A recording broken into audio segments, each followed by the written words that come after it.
ನೋಡಿ ಇಲ್ಲಿ 3 ಡೊಣ್ಗಾಯಿ ಮೆಣಸಿನ್ಕಾಯಿ ತೊಗೊಂಡು ಕಟ್ ಮಾಡಿ ಇಟ್ಕೊಂಡಿದ್ದೀನಿ. ಈ ಥರ ಕಟ್ ಮಾಡಿ ಪಾತ್ರೆಗೆ ಹಾಕಿಟ್ಟಿದ್ದೀನಿ. ಇಲ್ಲಿ 2 ಈರುಳ್ಳಿ ತೊಗೊಂಡು ಅದನ್ನು ಉದ್ದುದ್ದಾಗಿ ಕಟ್ ಮಾಡಿ ಇಟ್ಟಿದ್ದೀನಿ.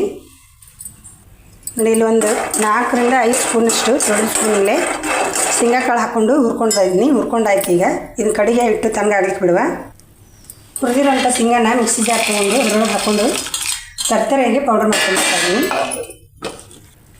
ಕಟ್ ಮಾಡಿರುವಂಥ ಡೊಣ್ ಮೆಣಸಿನ್ಕಾಯಿಗೆ ಆವಾಗಲೇ ಕಟ್ ಮಾಡಿಟ್ಟಂಥ ಈರುಳ್ಳಿ ಹಾಕ್ಕೊಳ್ತಾ ಇದ್ದೀನಿ.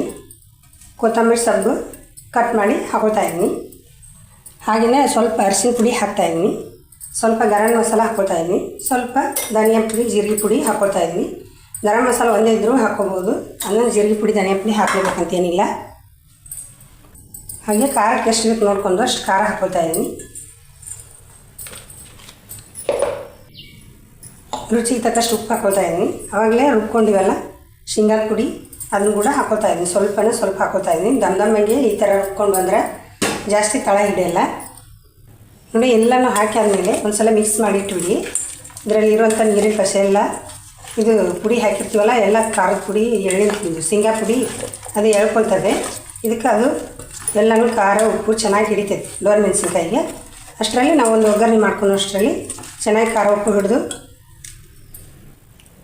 ನೋಡಿ ಈ ಕಡೆ ಒಂದು ಪಾತ್ರೆ ಇಟ್ಕೊಂಡು ಒಂದು 2 ರಿಂದ 3 ಟೇಬಲ್ ಸ್ಪೂನಷ್ಟು ಎಣ್ಣೆ ಹಾಕಿದ್ದೀನಿ. ಅದಕ್ಕೆ ಸ್ವಲ್ಪ ಜೀರಿಗೆ ಹಾಕ್ಕೊಳ್ತಾ ಇದ್ದೀನಿ. ಸಾಸಿವೆ ಜೀರಿಗೆ ಒಗ್ಗರಣೆಗೆ ಹಾಕ್ಕೊಂಡಾದ್ಮೇಲೆ ಬೆಳ್ಳುಳ್ಳಿ ಜಜ್ಜಿಟ್ಟಿದ್ದೀನಿ. 1 ಗಡ್ಡೆಯಷ್ಟು ಬೆಳ್ಳುಳ್ಳಿ ಹಾಕ್ತಾಯಿದ್ದೀನಿ. ಅದಕ್ಕೆ ಚಿಟ್ಕೊಳ್ತಾ ಇದ್ದಂಗೆ ಚಟಪಟ ಅಂತ ಇದೆ. ಈ ಟೈಮಲ್ಲಿ ಬೆಳ್ಳುಳ್ಳಿ ಹಾಕ್ಕೊಳ್ತಾ ಇದ್ದೀನಿ. ಕರಿಬೇವು ಹಾಕ್ತಾಯಿದ್ದೀನಿ 4 ಕೈಯಲ್ಲಿ. ಹಾಕಿದ್ಮೇಲೆ ಕೈಯಾಡಿಸಿ ಸ್ವಲ್ಪ ಹಸಿ ಸ್ಮೆಲ್ ಹೋದರೆ ಸಾಕು. ಆವಾಗಲೇ ನಾವೆಲ್ಲ ರೆಡಿ ಮಾಡಿಟ್ಟಿದ್ವಲ್ಲ ಕ್ಯಾಪ್ಸಿಕಮ್ಮು ಮಸಾಲೆ ಎಲ್ಲ ಹಾಕಿ ಅದನ್ನು ಹಾಕಿ ಇದರಲ್ಲಿ ಕಲಿಸ್ಬೇಕು. ಉರಿ ಈ ಟೈಮ್ನಲ್ಲಿ ಸಣ್ಣ ಇಟ್ಕೊಳ್ಳಿ, ಮಧ್ಯಮ ಉರಿ ಇಟ್ಕೊಳ್ಳಿ. ಅಂದರೆ ಚೆನ್ನಾಗಿ ತಳ ಹಿಡಿಯಂಗಿಲ್ಲ. ಇಲ್ಲದಿದ್ದಾಗ ಚೆನ್ನಾಗಿ ಒಟ್ಟು ತಳ ಹಿಡಿದ್ಬಿಡ್ತೈತಿ. ನೋಡಿ ಇದನ್ನು ಹಾಕಿದ ಮೇಲೆ ಒಂದು 2 ನಿಮಿಷ ಮಿಕ್ಸ್ ಮಾಡ್ತಾನೆ ಇರಬೇಕು. ಅಂದರೆ ಖಾರ ಉಪ್ಪೆಲ್ಲ ಅದಕ್ಕೆ ಹಿಡಿದು ಇದು ಫ್ರೈ ಆಗ್ತಾ ಬರ್ತೈತಿ.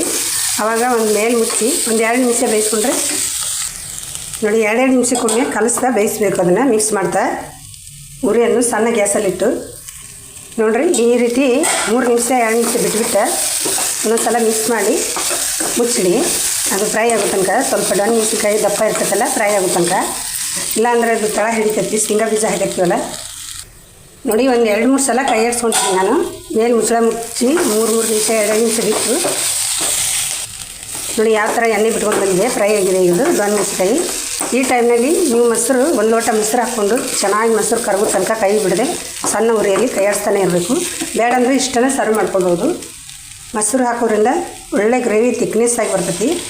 ಹುಳಿ ಆಗಲಾರ್ದಂಥ ಮೊಸರು ಒಂದು ಅರ್ಧ ಬಟ್ಲಷ್ಟು ಮೊಸರು ಹಾಕ್ಕೊಂಡಿದ್ದೀನಿ.